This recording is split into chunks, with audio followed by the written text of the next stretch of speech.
तर बघा 16 मे 2026 म्हणजेच या दिवशी शनी जयंती आहे. शनीचा वाढदिवसही आपण म्हणू शकतो. तर या दिवशी आपल्याला कोणत्या गोष्टी कटाक्षाने टाळायच्या आहेत किंवा कोणते उपाय करायचे आहेत, या दिवशी काय केल्याने जास्त आपल्याला पुण्य लाभेल किंवा शनीची 7.5 महादशा कशी कमी होईल याबद्दल आपण सगळी माहिती पाहणार आहोत. आणि व्हिडिओ शेवटपर्यंत बघा. आवडला तर एक लाईक नक्की करा. तर बघा, शनी जयंती या दिवशी आपल्याला बऱ्याच गोष्टी टाळायच्या आहेत. आणि बघा, या दिवशी आपल्याला शनीचा अभिषेक करायचा आहे बघा. आणि शनीचा अभिषेक कसा करायचा, तर तेलाने करायचा. दुसऱ्या देवांचा अभिषेक आपण करताना पाणी आणि पंचामृत घेतो. तर आपल्याला शनीचा जे अभिषेक आहे तिळाच्या तेलाने करायचा आहे. आणि ओम शन शनेश्वराय नमः, ओम शन शनेश्वराय नमः हा मंत्र पठण करत किंवा वाचन करत आपल्याला हा अभिषेक करायचा आहे. तुम्ही घरी अभिषेक करू शकता किंवा तुमच्या आजूबाजूला एखादं मंदिर असेल तिथे जाऊन करू शकता. बघा, सहसा कोणाच्या मंदिरामध्ये, घरातल्या मंदिरामध्ये कोणत्याही प्रकारची आपण शनीची मूर्ती वगैरे ठेवत नाहीत. आणि त्यामुळे आपण शेजारच्या कोणत्याही तुमच्या मंदिरात, शनींच्या मंदिरात जाऊन हा अभिषेक करू शकतो. बघा, या दिवशी आपल्याला महत्वाचे उपाय जे करायचे आहेत ते आपल्याला सगळ्यात महत्वाचं, काळे उडीद दान करायचे आहेत किंवा काळे तीळ दान करायचे आहेत. ते जर नसतील तर तुम्ही साधे उडीद सुद्धा दान करू शकता. आणि त्याचप्रमाणे तिळाच्या तेलाचा दिवा आपल्याला घरी लावायचा आहे किंवा शेजारचं जे मंदिर आहे तुमचं शनीचं, तिथे जाऊन तुम्ही तिळाच्या तेलाचा दिवा लावा किंवा घरी पण तेलाचा दिवा लावा. म्हणजे दोन्ही ठिकाणी तुम्ही लावू शकता. आणि त्यानंतर या दिवशी आपल्याला नख कापायची नाहीये, केस कट करायचे नाहीत. सगळ्यात महत्वाचं, आळस घेऊन पडायचे नाहीये, दुपारी झोपायचं नाही या दिवशी. बघा, आळस घेऊन पडलात तर आपलं जे म्हणतात ना, आपण कर्म करत असतो आपण, पण कर्माला नशिबाची साथ देखील लागते. आपण कितीही कष्ट केले तरी आपल्याला कधी कधी यश प्राप्त होत नाही किंवा त्याच्या कितीही काम कष्ट आपण मनापासून बऱ्याच गोष्टी करतो, पण आपल्याला पाहिजे तसं त्याचं आउटपुट मिळत नाही. मग अशा वेळी आपल्याला सगळ्यात महत्वाचं, देवांच्या काय म्हणतात ना, ते आपण देवाची जी साथ असते किंवा नशिबाची साथ असते ती मिळणं खूप महत्वाचं असतं. मग यासाठी शनीने आपल्यावर प्रसन्न राहणं खूप महत्वाचं असतं. त्यामुळे आता शनी जयंतीला भरभरून सेवा करा, जेणेकरून जी महादशा आहे किंवा आपले भूतकाळातील जे कर्माचे किंवा कर्म जे वाईट केलेले आहेत त्याचा प्रभाव आपल्या आयुष्यावर कमी होईल आणि शनिदेव आपल्यावर प्रसन्न होतील आणि सगळ्या गोष्टी सुरळीत पार पडतील. आणि आपल्यावर जे संकट येणार असतील भविष्यात किंवा ज्या अडीअडचणी आपल्या आयुष्यात येणार असतील त्या आपल्या दारातच थांबतील. आपल्यापर्यंत शनिदेव त्या अडचणी येऊ देणार नाही.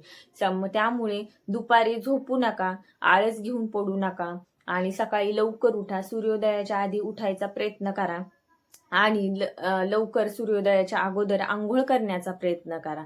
त्यामुळे शनिदेव प्रसन्न राहतात. बघा, जे लोक खूप आळस घेऊन पडतात किंवा खूप त्यांना मंदपणा असतो, कर्म करायचे नको वाटतात, मग अशा लोकांवर शनिदेवाची वक्र दृष्टी पडते आणि शनीची दशा चालू होते. आपण म्हणतो की आमच्यावर खूप वाईट दिवस आलेले आहेत किंवा शनीची महादशा चालू आहे. महादशा ही प्रत्येकाच्या मागे 7 वर्षाची 7.5 असते, पण ती जास्त प्रभाव टाकते अशा लोकांवर जे खूप आळस घेऊन पडणे किंवा मंदपणा असणे, ज्या लोकांना कर्माच्या गोष्टी नको वाटतात, कर्म करणे नको वाटते, कष्ट करणे, मेहनत करणे अशा गोष्टी नको वाटतात, त्या टाळण्याचा प्रयत्न करत असतात. आणि काही लोकांना असं वाटतं की दे रे हरी आणि पणगावरी अशी गोष्ट असते. मग अशा लोकांवर शनिदेवाची दृष्टी ही कायम वक्र असते किंवा वाईट असते. त्यामुळे शनिदेवाला जे लोक शिस्तीत राहतात किंवा जे आळस घेऊन पडत नाही, जे लोक डिसिप्लिन मध्ये राहतात, जे लोक कर्म करण्यात रस दाखवतात, अशा लोकांवर 7.5 जरी असली तरी त्याचा प्रभाव कमी असतो. आणि ज्या अडीअडचणी अशा लोकांच्या लाईफमध्ये येणार असतात त्या कमी प्रमाणात येतात. आणि ज्या गोष्टी त्यांना मिळणार नसतात त्याही गोष्टी मेहनतीने त्यांच्या आणि कष्टाने स्वबळावर ते मिळवतात, कारण शनीची त्यांना साथ लाभते.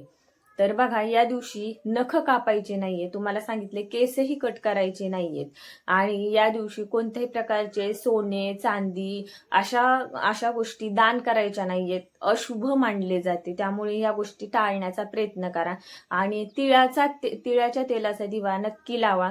बघा असे उपाय केले तर बऱ्याच गोष्टी टळतात आपल्या आयुष्यात. म्हणजे खूप मोठे जे संकट येणार असते ना ते आपल्यापर्यंत येत नाही. आपल्याला वाटतं एवढ्या उपायाने काय होणार आहे, किंवा बघा अमावस्या ही खूप महत्वाची मानली जाते आणि अमावस्येच्या दिवशी शनी जयंती पण आहे आणि याच दिवशी शनी अमावस्या देखील येत आहे. त्यामुळे हे उपाय नक्की करा. त्याचप्रमाणे बघा घरात जर आपल्याला सुख शांती समृद्धी संपत्ती लाभायची असेल तर घर स्वच्छ करणं क्लीन करणं खूप महत्वाचं मानलं जातं. ज्या ठिकाणी अस्वच्छता असते किंवा घाणेरडेपणा असतो त्या ठिकाणी लक्ष्मीचा वावर कमी असतो किंवा लक्ष्मी तिथे नांदत नाही. कारण लक्ष्मी ज्या ठिकाणी स्वच्छता असते जिथे सात्विक लहरी असतात त्या ठिकाणी प्रवेश करते आणि शनीचा आणि लक्ष्मी मातेचा खूप मोठा संबंध आहे. बघा शनीची बहीण म्हणून लक्ष्मीला ओळखले जाते. त्यामुळे जिथे लक्ष्मीचा वावर असतो तिथे शनीचा देखील वक्रदृष्टी पडत नाही किंवा त्या व्यक्तीच्या मागे जी महादशा चालू असते तिथे सौम्यपणा असतो. त्यामुळे घरात स्वच्छता ठेवा आणि घरामध्ये जे वातावरण आहे सतत चिडचिड करणे भांडण करणे घरात अशा गोष्टी टाळण्याचा प्रयत्न करा. आणि अमावस्येच्या दिवशी तर हे कटाक्षाने टाळा. घरात वादविवाद करायचे पूर्णपणे टाळा किंवा करूच नका.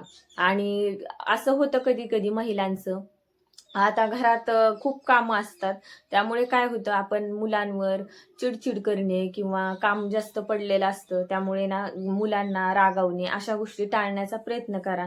आणि अमावस्याच्या दिवशी तर या गोष्टी टाळल्याच पाहिजे. तर बघा शनीची भरभरून या दिवशी सेवा करा हेच माझं म्हणणं आहे. आणि या दिवशी होईल तेवढा अभिषेक करण्याचा प्रयत्न करा तेलाने. तिळाच्या तेलाचा दिवा लावा आणि काळे उडीद काळे तीळ दान करण्याचे प्रयत्न करा. तर तुम्हाला व्हिडिओ कसा वाटला नक्की सांगा. आपल्या चॅनलला सबस्क्राईब केल्याशिवाय जाऊ नका. भेटूयात नंतर अशाच एका नवीन माहितीसह. तोपर्यंत धन्यवाद. रामकृष्ण हरी.